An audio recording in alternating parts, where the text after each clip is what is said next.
Salut les makers, CrazyDoob avec aujourd'hui le premier épisode d'une nouvelle série que j'avais annoncée récemment, donc une série sur l'Arduino. Donc je vous ai présenté il y a quelques semaines maintenant, puisqu'il y a eu les vacances, un kit de petits capteurs à utiliser avec Arduino. Puis voilà, je vous avais annoncé que j'allais attaquer une série, le moment est venu. Donc dans ce premier épisode, je vais essayer de vous présenter les différents types d'Arduino qui existent, ce qui est possible de faire avec un Arduino, vous présenter un petit peu le fonctionnement, l'utilité qu'on peut en avoir, et puis après voilà, dans la suite des épisodes, aujourd'hui je vais vraiment pas parler de la méthode de programmation, etc. C'est vraiment vous présenter le pourquoi, ce qu'on peut faire avec un Arduino. Et voilà, que vous sachiez déjà un petit peu ce qui est possible de faire avec. Donc, à savoir que l'Arduino, c'est basé sur ce qu'on appelle un microcontrôleur, ou un microprocesseur, plutôt un microcontrôleur en l'occurrence.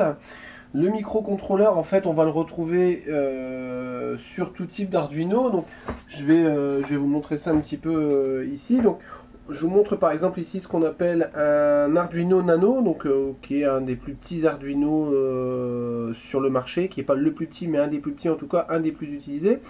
Donc le microcontrôleur, il est ici. Donc en l'occurrence ici, c'est un microprocesseur qui est fabriqué par la firme Atmel, donc qui est un ATmega 328P. Voilà, donc c'est le nom du processeur, tout simplement. Donc j'en profite pour vous montrer un petit peu l'architecture de la bête. Donc on va retrouver ici un port USB. Donc le port USB qui va permettre de programmer avec une grande facilité le microcontrôleur. À savoir que les microcontrôleurs un peu plus anciens, c'était ça. Donc un PIC ici en l'occurrence. Donc du 16LF84A. Donc c'était tout simplement une plus ancienne génération. Enfin, oui et non. On va dire que ça tend un petit peu à disparaître, ce genre de contrôleur, je vais dire pour le grand public. Après, les professionnels continuent à utiliser bien sûr du PIC. Mais l'Arduino, en fait, contrairement à ce genre de puce, il ne nécessite pas de programmateur. C'est-à-dire que des anciens microcontrôleurs comme ça, voilà, il fallait passer par un petit programmateur. Donc là, on est sur ce qu'on appelle un programmateur Willem. Savoir qu'il y a beaucoup plus moderne, voilà, là c'est vraiment une vieille machine pour ceux qui connaissent. Ça demande des connaissances en programmation, etc. un peu plus évoluées, donc c'est encore utilisé bien sûr, mais voilà, pour le bricoleur de tous les jours que vous pouvez être ou je peux être, c'est un petit peu à l'abandon en faveur de ce genre de choses. Tout simplement parce que en gros maintenant il suffira de brancher un port USB et de passer par un petit logiciel dédié. Donc ici on a la partie microcontrôleur, comme je disais, voilà, qui est le cerveau de la machine, c'est-à-dire qu'on va pouvoir bénéficier d'entrées-sorties, donc des entrées-sorties 0 ou 1, également des entrées-sorties donc on appelle digitales, et des entrées-sorties 0 à 1024, donc une valeur variable, qui sont des entrées-sorties analogiques. Le petit bouton reset, des petites lettres de statut donc qui permettent de savoir si la machine est en fonctionnement, l'état des... Enfin, on va avoir une petite diode qui va clignoter en fonction de... Enfin, qui va montrer l'activité, on va dire, sur le port série. Donc le port série étant la méthode de communication privilégiée dessus, donc avec lecture et écriture. Également une petite LED qui est couplée de mémoire au D13, donc qui est la sortie numéro 13, qui permet, voilà, de faire des petits tests, tout simplement. À l'arrière, on va avoir un petit régulateur de tension, parce que ce type d'Arduino, ce format-là, peut être alimenté de 0 à 9 volts. À savoir que le microcontrôleur fonctionne à 5 volts, donc on a un petit régulateur ici qui ramène à 5 volts. Ici, on va retrouver le petit composant qui permet justement de convertir le signal USB en signal série. Donc ici, qui est un CH340G, donc à savoir que quand on installe soit Arduino, soit directement des drivers pour faire fonctionner un Arduino, c'est un driver CH340G. Donc on retrouve la même architecture sur le Uno, qui est ici en fait, hein, avec l'USB, le petit CH340G qui est ici, le petit régulateur, la T-Mega 328P, donc je ne l'avais pas montré tout à l'heure, on a également un quartz pour la fréquence. Au niveau de la connectique, c'est pareil, c'est plutôt facile, hein. On a la partie power, donc avec un 5 volts, le reset, le 3 volts 3, un autre 5 volts, des masses, et le VIN, hein, donc qui permet, comme je disais, d'alimenter de 0 à 9 volts. A savoir qu'habituellement, sur cet Arduino là, on a une petite fiche qu'on retrouve sur le 7 ATmega là, en fait, enfin sur l'Arduino Mega 2560. Je l'avais juste démonté, hein, sur celui-ci, mais on peut brancher également avec une fiche jack classique. La partie ici en fait qui est l'analogique, donc les entrées analogiques, donc numérotées de A0 à A5, donc je disais, hein, pour lire une valeur de 0 à 5 volts qui correspond à 0 à 1024 au niveau programmation. On en parlera sur des futurs tutoriaux. Ici les sorties digitales, donc à savoir que elles sont notées de D0 à D13. Elles sont digitales mais variables via du PWM, donc on verra un petit peu plus tard également ce que c'est le PWM, c'est-à-dire ça permet d'avoir une sortie variable tout simplement. Le TX et RX qui correspondent au D0 et D1, donc TX et RX qui sont les entrées, enfin lecture-écriture sur port série. Donc pareil, pour une communication par exemple entre deux Arduino, entre autres, hein, bien sûr.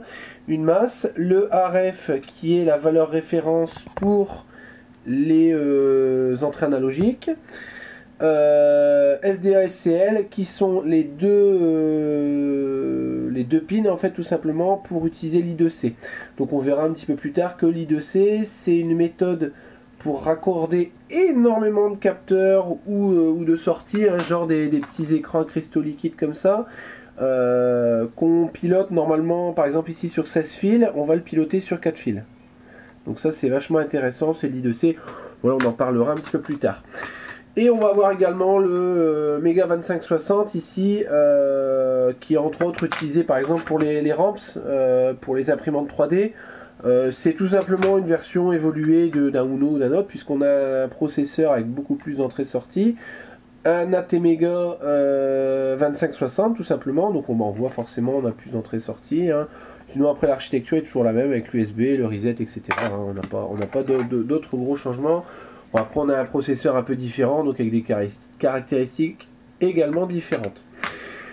L'intérêt de l'Arduino, donc je disais, c'est sa facilité de programmation, c'est également sa facilité d'utilisation. Tout simplement parce que on va avoir des petites fiches 0 à 1 inch en fait, hein, qui sont ici, qui vont d'un côté permettre de raccorder, donc je le disais, par exemple sur le 2560 un shield comme un ramps, par exemple. Sur un petit Uno, on a des petites plaques comme ça de développement, petites plaques de test qui permettent voilà, de souder quelques petits composants et de se faire des petits projets sympas. Mais également, si vous êtes un adepte de la breadboard, comme ça on appelle ça une breadboard, c'est d'utiliser des fils type Dupont, voilà, pour venir faire un petit pont entre un Arduino. Donc bon, je branche ça de manière archaïque, mais on voit qu'on peut venir faire une liaison entre les deux et du coup faire monter ces petits capteurs directement ici, faire des petits essais avant de faire un montage définitif.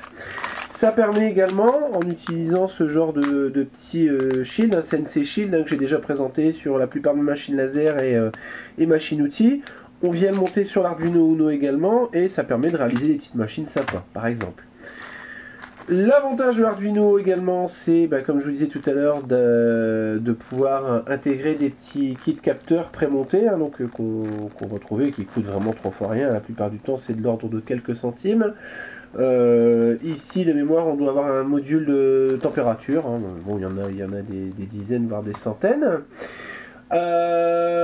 Qu'est-ce que je peux vous dire encore à ce sujet-là? Je peux vous montrer encore également d'autres petits pics, hein, voilà ce qui peut être remplacé. Bon, c'est un petit peu du hors-sujet, mais vous voyez un petit peu ce qui est les anciennes générations d'Arduino, enfin pas d'Arduino, des anciennes générations de microcontrôleurs qui sont encore utilisés mais beaucoup moins pratiques. Existe également, mais du coup là on va retomber dans une version un petit peu plus difficile à programmer, quoique l'Arduino Pro Mini, donc qui est la version selon moi la plus miniaturisée, à savoir qu'on n'est pas sur un 328p, on est sur un 168p ici. La différence en fait étant entre autres la capacité de stockage pour le programme tout simplement, on retrouve bouton reset, etc. À savoir que pour ce type d'Arduino, on retombe sur un programmateur. Donc pareil, je ferai un petit tutoriel là-dessus parce que c'est assez sympa. On va utiliser ici un programmateur qui s'appelle un FTDI Breakout, qui est en gros un petit programmateur qui peut programmer de nombreuses choses, notamment les ESP8266 de mémoire, enfin des petits contrôleurs Wi-Fi entre autres. Là, moi, j'ai fait une petite pièce pour adapter le Pro Mini directement, puisque sur le Pro, il va venir se programmer ici sur l'arrière de la carte en mettant des petits pins, hein, tout simplement à 90 degrés, enfin des pins repliés. Voilà. Je pense qu'on a fait le tour de ce côté-ci. À savoir qu'il y a un élément important à savoir sur l'Arduino. C'est que l'Arduino, il n'est pas du tout prévu pour alimenter les éléments qu'on va mettre en sortie. C'est-à-dire qu'on va totalement oublier l'idée de raccorder par exemple directement un moteur ou une ampoule à la sortie de l'Arduino. On pourra se permettre de raccorder quelques LED, des choses comme ça, mais l'Arduino, lui, sera pas en mesure de supporter en fait une charge. On va appeler ça une charge. Pour les électroniciens, on va avoir une limite en termes d'ampérage. L'ampérage, en fait, on peut considérer ça, même si c'est pas tout à fait vrai, comme une charge en sortie. Si on vient raccorder par exemple un moteur ou une ampoule en sortie Arduino, on va griller le microcontrôleur. Lui, en fait, il est juste là, on va dire, pour envoyer un signal. On va dire ça comme ça. Si jamais on veut par exemple alimenter un relais ou quelque chose comme ça, donc je vais essayer de vous le retrouver dans mon petit kit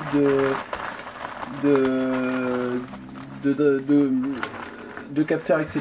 Voilà, si on veut par exemple alimenter un relais, donc pour mettre une charge, hein, puisque comme je disais, l'Arduino ne peut pas le gérer, même un relais, il devra lui être alimenté, c'est-à-dire qu'on va avoir ici 3 fils qui vont être à 0 volts, une alimentation, donc là on est sur un relais 5 volts, donc on va mettre un 0 volts, un 5 volts, et ici l'alimentation de l'Arduino, hein, je peux le montrer ici, c'est-à-dire 0 volts, 5 volts et puis le signal, c'est-à-dire que c'est pas l'Arduino qui va alimenter directement.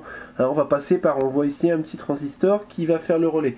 L'Arduino n'est pas capable de fournir suffisamment, enfin de supporter suffisamment d'ampérage. On grille. Donc voilà, il faut toujours raisonner comme un envoi d'une information à une machine qui va contrôler la puissance. Voilà, faut raisonner comme ça, j'espère que je suis assez clair. Voilà, c'est se dire, j'ai un appareil de puissance qui peut être piloté par un faible signal, ce faible signal étant fourni par l'Arduino. C'est valable pour des rubans LED, etc., pour des LED RGB, il faut toujours se dire qu'on va alimenter par une alimentation extérieure et envoyer la commande depuis l'Arduino. Voilà, j'espère que ce premier épisode sur l'Arduino vous a plu. Si c'est le cas, forcément d'autres épisodes suivront. Si vous avez des questions particulières, des idées, des points à clarifier sur le sujet, n'hésitez pas à laisser un petit commentaire juste en dessous. Pensez à liker, à partager, à parler de nous autour de vous. Et je vous dis à bientôt pour de nouvelles vidéos.